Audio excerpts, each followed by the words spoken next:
so I'm not gonna fall off. So, hi. My name is Jenna Bell. I am a 32-year-old mother of two.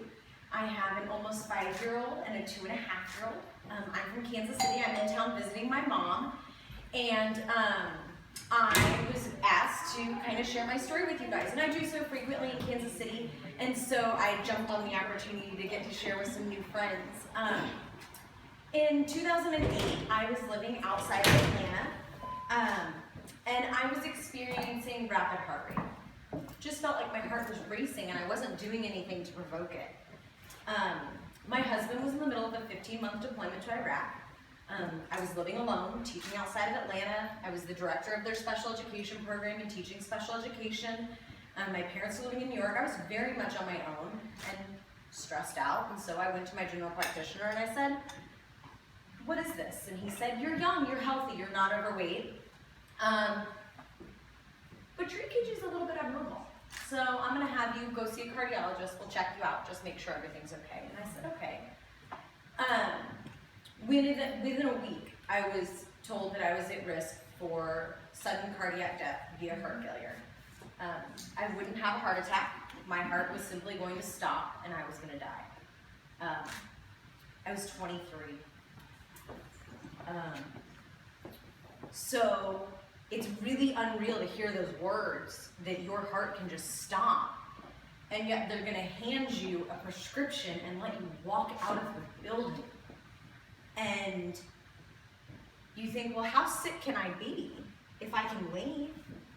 And so I did what my doctors told me. 80% of heart disease is preventable, so I went back to diet, exercise, back to the basics, took my medicine, took care of myself, made me priority number one, and I increased the function of my heart. I was able to have a daughter that I was told I would never be able to have. We adopted our son, and my life was fabulous. After the delivery of my daughter, my body gained fluid. It surrounded my cardiac tissue, and my heart started to deteriorate again. So with my heart function continually dropping, in March of 2015, I was placed on the transplant list for a new heart. Mine would no longer sustain me. I had Christmas at home with my family and with my kids, and on January 12th of 2016, I was admitted to St. Luke's Hospital in Kansas City. I waited in St. Luke's Hospital for 36 days.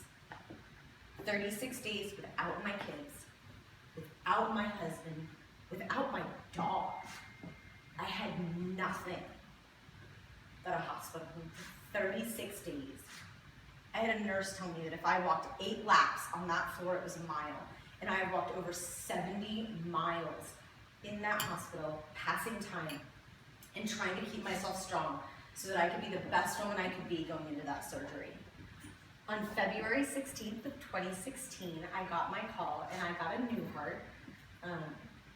So it was amazing. I ended up being in the hospital for a total of 50 days, beginning to end.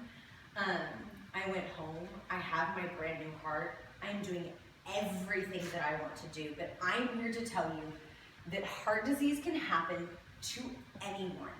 I have no family history of heart disease. It is just me. While I was in the hospital, I had an artificial balloon pump that operated my heart for the majority of the time that I was there. The initial one they put in me only lasted for 8 days. It's supposed to stop shortly after your sternum, and mine was down by my kidney arteries because I'm such a petite woman. It didn't fit me.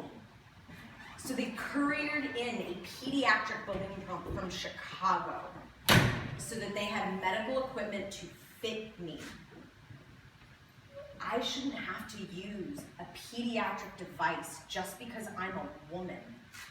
And so I implore you to continue to open your heart to the American Heart Association, because we are making changes.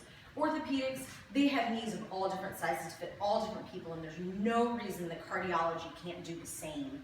We need to embrace women for who they are and be sure that we have the devices that are needed to save their lives and not rely on something made to fit a child. We are the majority of this population, and 1 in 3 women will die of heart disease. And I I will stand up and tell my story as many times as I have to make sure that it's not me.